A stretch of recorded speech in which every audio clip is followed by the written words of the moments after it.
Bismillahirrahmanirrahim.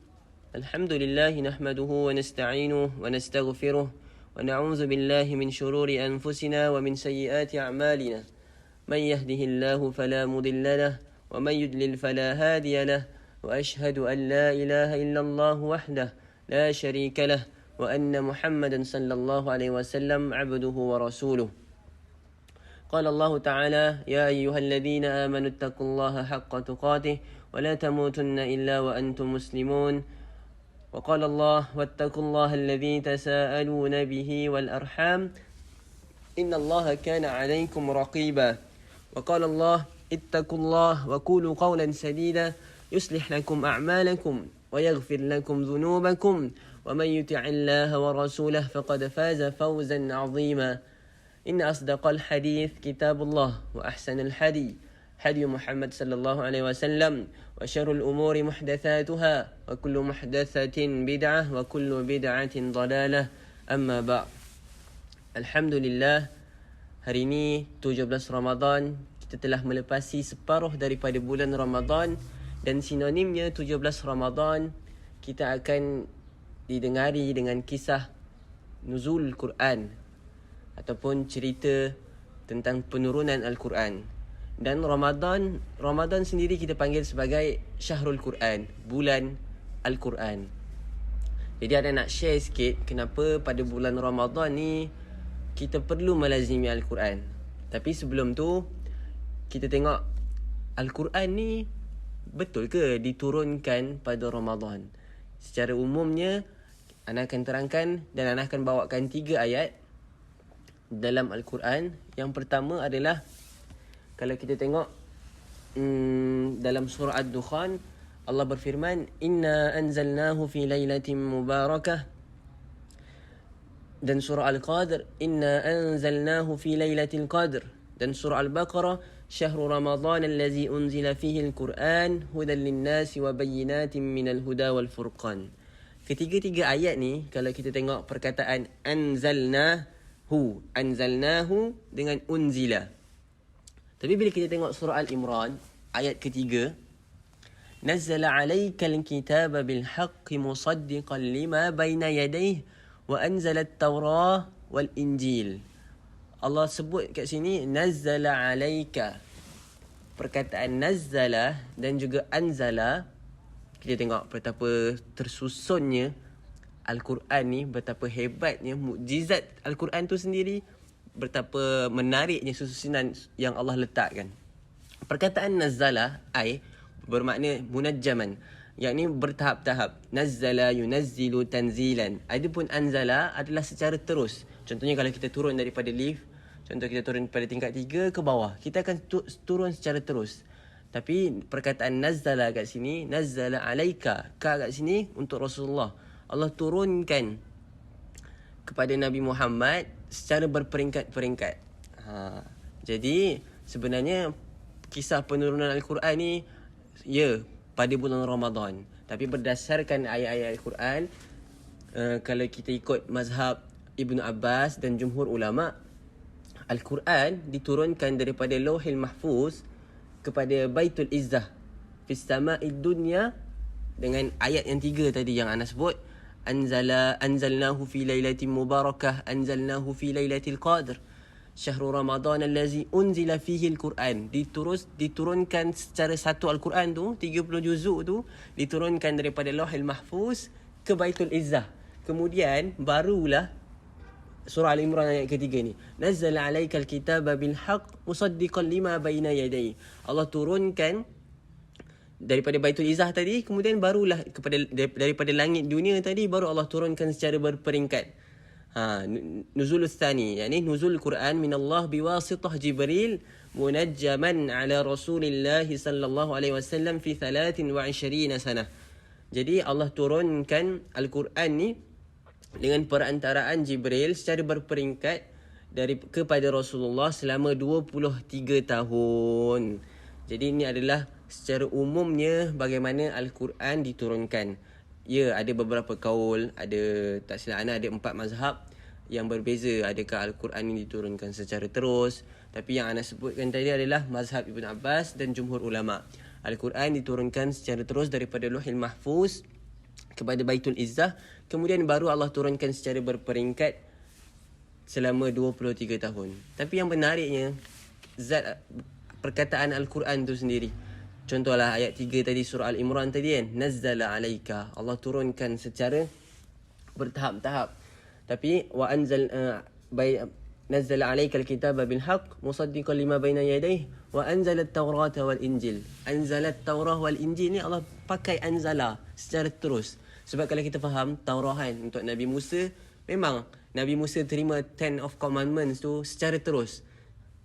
Wattini wazzaitun wa turi sinin. Kat Bukit Tur Sina tu Nabi Musa terima 10 commandment ataupun 10 arahan ataupun 10 kita kata commandment lah, tuntutan, yakni esakan Tuhan, sembahyang, jangan zina, jangan bunuh dan seterusnya.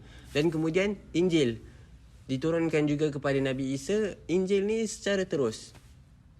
Dan Al-Quran Allah turunkan nazzala alaikal kitab secara berperingkat. Dengan apa? Dengan hikmahnya, dengan hikmah yang tertentu pada waktu tempat, dengan waktu tu sesuai dengan hikmah yang Allah simpan untuk Nabi Muhammad sallallahu alaihi wasallam. Jadi Al-Quran, wallahi Al-Quran ni adalah satu mukjizat yang sangat besar. Kalau kita tengok, kita ambil balik kisah Nabi Musa tadi. Nabi Musa, antara mukjizat dia adalah tongkat. Bila dia campak keluar ular, dan Fir'aun kata apa? Sedangkan kan para penyihir-penyihir yang lain beriman dengan Nabi Musa, tapi Fir'aun kata, oh ni adalah bapaknya sihir. Ni lah rupanya bapaknya sihir. Sedangkan mukjizat tu dia dah nampak depan mata pun dia masih mengingkari Fir'aun. Tapi kita, Al-Quran adalah mukjizat yang kita tak pernah tengok pun Nabi Muhammad, tapi kita beriman dengan dia. Kita percaya dengan dia. Sebab apa? Kita tahu Al-Quran ni Allah yang jaga 15 abad, hampir 15 abad, bahkan lebih. Al-Quran ni Allah jaga. Bahkan Allah cabar untuk manusia ni datangkan satu ayat je yang semisal dengan Al-Quran. Dan Al-Quran, janji Allah, Allah jaga. Itu adalah mukjizat yang sangat besar untuk umat Islam zaman sekarang. Tapi betapa ramai orang yang tak percaya, orang yang endah dengan mukjizat Al-Quran. Bahkan nak baca Al-Quran tu pun macam tak ada masa untuk kita melazimi Al-Quran. Dan Ramadan adalah bulan kita untuk kita melazimi Al-Quran. Jadi soalan seterusnya, kenapa kita kena baca Al-Quran lebih pada bulan Ramadan ni? Jadi jawapan dia, kenapa kita kena memperbanyakkan membaca Al-Quran pada bulan Ramadan? Seperti mana dalam satu hadis Rasulullah SAW bersabda, "Man taqarraba fihi bi khaslatin minal khair kana kaman adda faridatan fi ma siwah wa man adda fihi faridatan kana kaman adda 70 faridatan fi ma siwah." Maksud dia, sesiapa yang melakukan amalan sunat ataupun perkara kebaikan dalam bulan Ramadan sama pahalanya seperti melakukan fardu di bulan-bulan lain. Dan siapa yang melakukan amalan fardu sama seperti pahalanya menunaikan 70 amalan fardu di bulan-bulan yang lain. Jadi istimewanya bulan Ramadan ni, kita dilipatkan pahala, ganjaran. Bahkan ada satu hadis yang lain, Ramadan ni Allah yang bagi. Apa?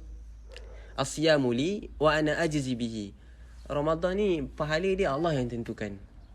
Jadi memang kita kena ambil, kita kena rebut pahala di bulan Ramadan ni untuk kita melazimi Al-Quran. Tapi sebelum tu, anda tertinggal poin yang anda nak sebut tadi tentang hebatnya Al-Quran ni. Kenapa Ramadan ni adalah bulan yang mulia? Kerana terdapatnya penurunan Al-Quran pada bulan Ramadan. Kenapa malaikat Jibril adalah penghulu segala malaikat? Kerana dia dipilih oleh Allah untuk menyampaikan Al-Quran kepada Nabi Muhammad. Dan Nabi Muhammad kenapa adalah penghulu para anbiya, kerana turunnya Al-Quran kepada Nabi Muhammad. Dan Mekah, kalau kita tengok dulu, Mekah adalah tanah yang gersang. Macam mana boleh jadi mulia, jadi tempat tumpuan umat Islam kerana turunnya Al-Quran. Dan apabila Al-Quran itu sampai ke bumi Madinah, Madinah adalah menjadi bumi Al-Munawwarah, Madinah Al-Munawwarah, Madinah bumi yang bercahaya kerana sampainya Al-Quran, kerana sampainya Nabi di bumi Madinah. Dan kalau kita pegang Al-Quran, ke mana-mana kita pergi, insya-Allah akan menjadi petunjuk. Wal huda wal furqan, akan menjadi petunjuk membezakan perkara yang batil dan perkara yang hak dalam kehidupan kita, insya-Allah. Jadi kita kena banyakkan. Ada yang tanya, adakah wajib untuk kita hatamkan Al-Quran pada bulan Ramadan? Jadi dia sebenarnya tak ada hukum wajib hatam satu Al-Quran, tak. Cuma lazimnya asbab pahala, asbab bulan Ramadan sendiri, mulianya bulan Ramadan, Allah bagi tentukan pahala ganjaran bulan amalan-amalan di bulan Ramadan ni Allah sendiri yang bagi. Jadi kita kenalah at least kurang-kurangnya kita kena habiskan satu khataman Al-Quran. Sebab kalau kita tengok para salaf dulu, contohnya hal salaf ma'al Quran, macam mana para salaf ni pada waktu Ramadan hal mereka dengan Al-Quran. Kana ba'du salaf yakhtimu fi qiyam Ramadan fi kulli thalathi layalin wa ba'duhum fi kulli sab'in wa minhum Qatadah wa ba'duhum fi kulli 'ashrin minhum. Dan banyak kalau kita tengok contoh para salaf, ada yang menghatamkan dalam qiyam Ramadan setiap 3 malam, ada yang sebahagiannya setiap 7 malam, ada yang 10 malam. Dan kita tengok Imam Syafi'i sendiri sehari 2 juzuk. Imam Syafi'i dapat khatamkan Al-Quran pada bulan Ramadan, bermakna 60 kali khatam. Sebenarnya kita tak mengejar hataman Al-Quran tersebut, tapi kita mengejar fadilat, ganjaran yang Allah berikan pada bulan Ramadan. Jadi ada juga soalan, kalau macam mana dengan orang yang masih bertatih dalam membaca Al-Quran. Kita ingatkanlah juga ada satu hadis, kalau orang yang Al-Qurannya bacaannya lancar, dia bersama kiramil bararah, bersama malaikat lah. Dan orang yang masih bertatih, yang berusaha, Allah akan bagi dia 2 pahala. Bayangkan Alif Lam Mim, kaedah umumnya satu perkataan adalah 10 ganjaran. Bayangkan di dalam bulan Ramadan, Alif Lam Mim 70, 7, 14, 21, 3 perkataan je dah 210 lah. Kalau kita tengah duduk sebelum zuhur tu, kita baca Yasin, tiba-tiba ada orang panggil, dah 140 lah. Tapi kita sebenarnya kita tak tengok lah jumlah tu. Nak bagi tahu betapa pentingnya untuk kita lazimi Al-Quran pada bulan Ramadan. Jadi pesan akhirnya, pada waktu yang singkat ni, kita teruslah bersama Al-Quran di dalam bulan Ramadan. Dan apabila kita keluar pada madrasah Ramadan, lazimkanlah diri dengan membaca Al-Quran.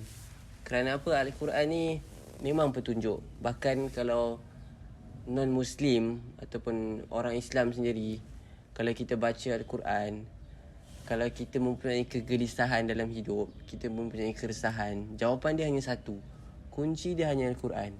Berbaliklah kepada Al-Quran, insya-Allah keresahan kita, kegelisahan kita akan sirna. Kerana Al-Quran ni petunjuk. Dia bukan hanya petunjuk untuk umat Islam, dia petunjuk untuk sekalian umat Nabi Muhammad. Jadi peganglah Al-Quran, insya-Allah hidup kita akan bahagia. Allahu a'lam.